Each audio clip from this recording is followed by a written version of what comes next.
Fuck to this beat.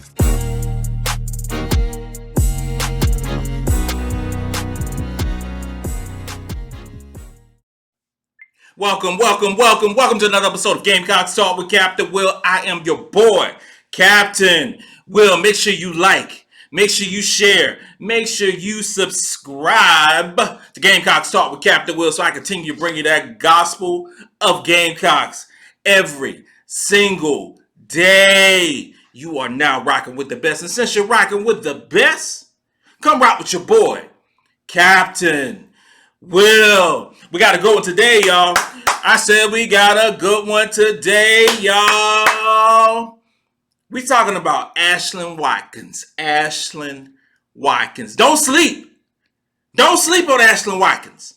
Don't sleep on Ashlyn Watkins. Don't do it. Don't do it. Don't do it. I had a spirited debate today. Had a spirited debate on Twitter, in my DM area. Had a spirited debate, and the debate was about talking about the Gamecocks ain't got nothing in the post now that Aaliyah Boston is going to the W. Well, I had to pause for a second. You know how social media is. Somebody might screenshot some crazy stuff I might say. But I had to pause because I had to say, do you know Carolina basketball? Do you even watch it? Because you get a lot of people who talk on the Twitter, on the social medias, talking all this stuff. But talking all this jazz, but do you know what's going on? Do you actually know what's going on with South Carolina basketball? So I had me day drinking today. Got some little white wine. Got me day drinking today. Just trying to calm my nerves. Because if you don't know Carolina basketball, don't come for Carolina basketball. You don't know it, don't come for it. Don't come for it. I'm a military man through and through. I'm a country boy through and through. So you mix that military with that country boy, what you have is an explosion. An explosion is, we're ready. We're ready. Yeah, we lost Aaliyah Boston. We did.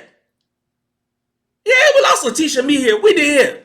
Gone to the W. But for you to say that we ain't got nobody in the post because Aaliyah Boston's gone, you don't know Carolina basketball. And there's a player who's not getting the notoriety at all. There's a player who's not getting notoriety at all. If somebody had to hit me up in the mentions and say, okay, I will. You need to talk about Ashlyn Watkins. And you know what? I do. I need to talk about Ashlyn Watkins. And Ashlyn Watkins, this is your shine, girl. This is your shine. This is the Ashlyn Watkins show. Because people forgot how good she is. Just because she didn't play much last year. You know why she didn't play much last year? Because we had Aaliyah Boston ahead of her. 5-star athlete, number 3 in the country during the recruiting class, number 1 draft pick in the WNBA. Multiple time player of the year in college basketball. Multiple time player of the year in the SEC. Multiple time defensive player of the year. So Ashlyn Watkins is going to sit behind her. Cheers. But don't forget, don't think because somebody is waiting in the wings means they ain't ready. Ashlyn Watkins is 12th ranked player in the 2022 class. 4th ranked in the post. But only thing I want to hear, only thing in the media talking about, oh, she dunked. Yeah, the girl been dunking since 8th grade. She been dunking since 8th grade. Yeah, she can dunk, but she's a basketball player. She's a baller. She can shoot the rock. She can rebound. She is that person. She is her. That is who Ashlyn Watkins is. From Carter Newman High School, 6'3", post. She's a baller. So don't forget about that. Who's she? 12th ranked player in that 2022 class. Who's she ranked ahead of? So Grace Van Sluten. Her. She played at Oregon. She just won a gold medal at the U19. Cody McMahon from Ohio State. Ranked ahead of her. Who's she? She just won a gold medal too. Ranked ahead of Fly J. Johnson from LSU, who's out making records, doing all this on the TikTok and all the Twitters and all everything on the social media and Instagram. Ranked ahead of her too. Ashlyn Watkins is a player for the South Carolina Gamecocks. And just because you ain't talking about it right now, you will. I know it's just talking season, and we got a while before we actually see some games. We got a while before we actually see some practice. I get excited when I see some clips of them working out. I get excited because I know it's right around the corner. I know right around the corner is going to be basketball. And I know it's football season going to be starting up next week. I already know. Gamecocks will be starting practice next week.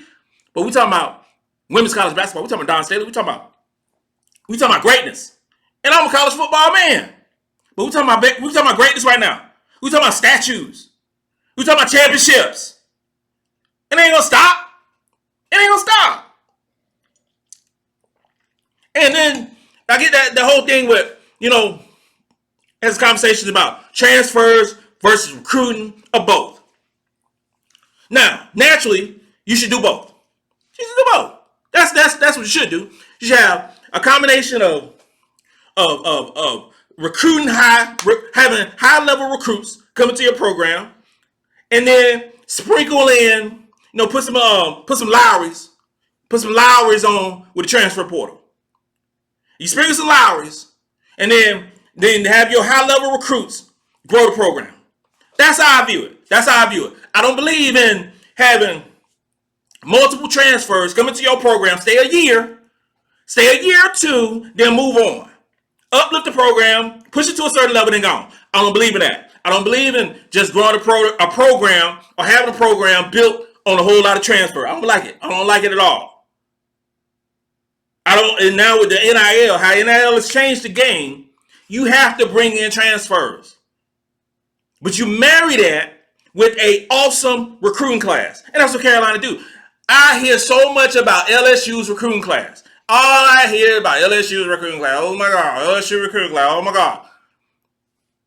If you put Chloe Kitts, who was top 20 in the 2023 recruiting class, but decided to show up in Carolina in December, if you add her to Malaysia Fulwiley, Tessa Johnson, and Sanaya Ja, you have the number 2 ranked recruiting class in the country. That's what you have. And Captain Will, that's what I'm saying. You add that class of those 4 players along with needs at certain positions. And we all know the needs. We needed help at the perimeter shooting the 3. That's what we needed. So you got in the transfer portal, you got a Tahina Pow from Oregon who's coming in to Carolina ready to shoot. Walking to the gym, going straight to the 3-point line, ready to shoot. And then we lost some in the post. So what you do? You go in the JC route. And you bring in the best junior college player, Sakima Walker, in to help supplement, not replace. You help supplement a Aaliyah Boston and Letitia Ami here to go along with the post players that we have returning. Sanaya Fagan, heard of her? Ashlyn Watkins, heard of her? Chloe Kitts, heard of her? That's what you do. You have to do both. Not just one. You have to do both. That is recruiting. That is transfer portal. That is college basketball now in 2023. You are going to lose some players in the transfer portal because some players don't want to sit. They don't want to wait. They don't want to marinate. They want to go right into a starting position and not wait. And that's how it goes. So we're going to lose to Talasia Cooper. We are. That's what goes down. That's what happens. That's what happens right now. But I don't believe in building the top level of your program with a whole bunch of transfers. I don't believe that. Because you are putting these top level transfers ahead of the players that you already recruited, which leads to more transfers.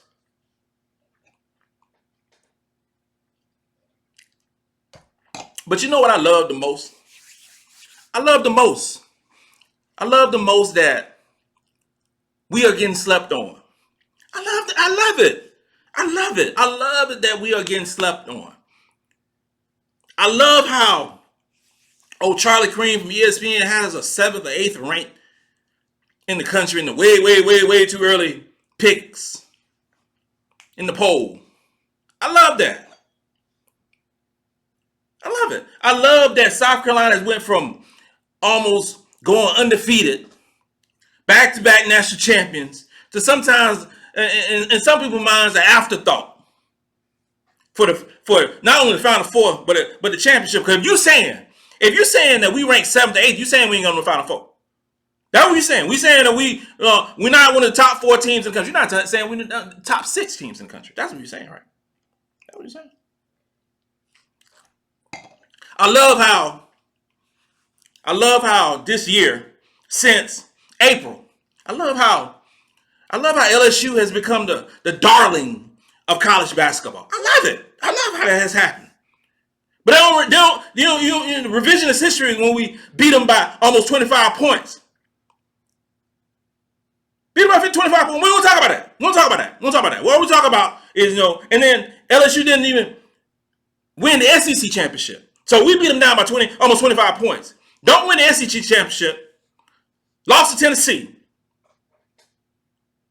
And then they won the national championship, but they didn't play us. They beat Iowa. They beat Iowa. Iowa beat us. We played a horrible game. They beat us. I don't care. But ever since that time,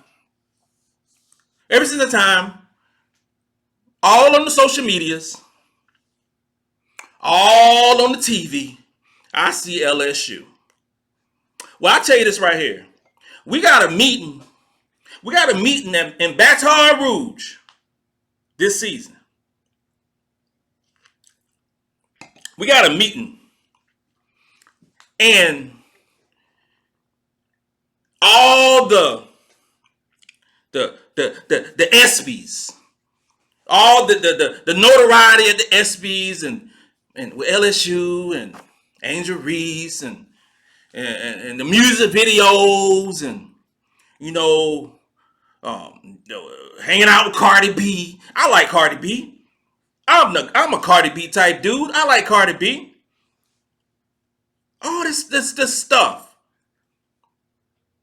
that I see that's not basketball. And I know these kids, these babies, they have a life. They have a life. But I can only sit here and think that part of this is a distraction. I think it's a part of his distraction. And I just can't wait. I can't wait till we play LSU. I can't wait. It's going to be must-see TV when we play LSU. But that's a long time from now. It's a long time from now. And I hear about it with the UConn. Oh, we got Paige Beckers back. Oh, we got Fudd back. Oh, y'all ain't want none of this. Y'all don't want this. No. Because last time I checked, we beat UConn a couple times. But we won't talk about that, right? But the notion that Aaliyah Boston gone, Bree Bill gone, Zaya Cook is gone, all these players is gone, that we don't have the talent base to compete with LSU, who went out and got a Nisa Morrow from DePaul, who went out and got a Haley Van Lith, who went and got these players, and once that was done. And they had a number 1 recruiting class. They sure did. Had a number 1 recruiting class. And got Angel Reese returning, Fly J returning. UConn got, Beckers and, Fudd coming back. And it's like an afterthought. Like Raven can't play ball. Camila can't play ball. Bree Hall can't play no ball. Really? Fagan can't play no ball. Tahina Pow can't play no ball. Most exciting player, and I'm talking about the most exciting player in the class of 2023, Malaysia Fulwiley, most exciting player in the country, is a Gamecock. Just can't play ball, right? We just ain't gonna get we don't get no push, huh? But I tell you this right here, can't wait for it. Can't wait for it. Can't wait to see it. Can't wait to see it. And when we cutting down them nets, look back on this video from July 27th. Cap Will said it. We want all the smoke. All of it. This concludes another episode of Gamecocks Talk with Captain Will. I'm your boy, Captain Will. Make sure you like it. Make sure you share it. Make sure you subscribe to it. You are now rocking with the best. And since you're rocking with the best, come rock with your boy, Captain Will. Let's go!